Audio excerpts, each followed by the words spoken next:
Every hour, the guy got 50 grand in his account, but he wasn't happy at all. He was literally putting his life on the line. He had signed up for a 24-hour survival game where 5 people were trying to hunt him down. If he made it through the whole 24 hours, he'd get 5 million. But there were rules. He couldn't leave the city, couldn't ask the cops for help, and couldn't tell anyone what was going on. And the worst part, his location got exposed briefly every hour. The man ran into a church. He sat in the confessional and finally took a breath, but then the divider next to him suddenly opened, and it scared the hell out of him. The priest asked what happened, but the man knew the rules and didn't say much. Suddenly, the man saw a shadow under the curtain. He decided to act first. He jumped forward, covered the person's head with the curtain, and started hitting. The priest came and pulled him away. Then the man realized he had hit the wrong person. It was almost time. The man's location was about to be exposed again. He didn't want the priest to get dragged into this, but the priest said he had divine powers and could protect him. The man pulled out his phone to prove he wasn't lying. But then the priest pulled out his phone too. Turned out, he was also one of the hunters. He had a PhD in psychology and behavior and had already predicted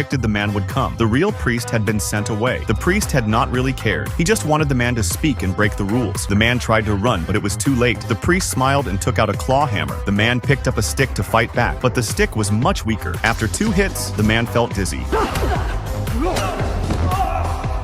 When the priest tried to hit again, his hand got stuck in the door because he used too much force. The man fought back right away and locked the priest inside the room. The priest shouted in anger. The man walked over and mocked him, but the priest slammed a hammer through his thigh. You asked for this, Mr. Times!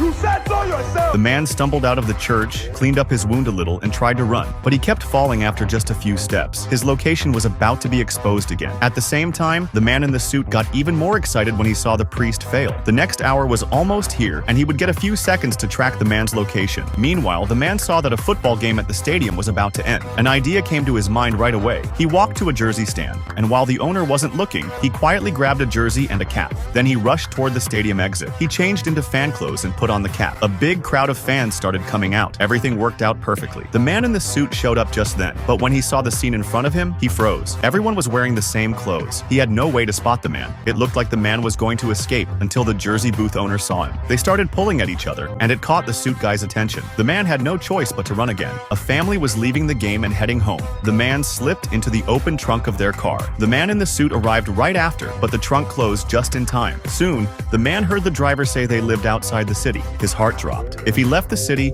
the hunt would never end. Leave the city's confines, that's a violation, and then the game never ends.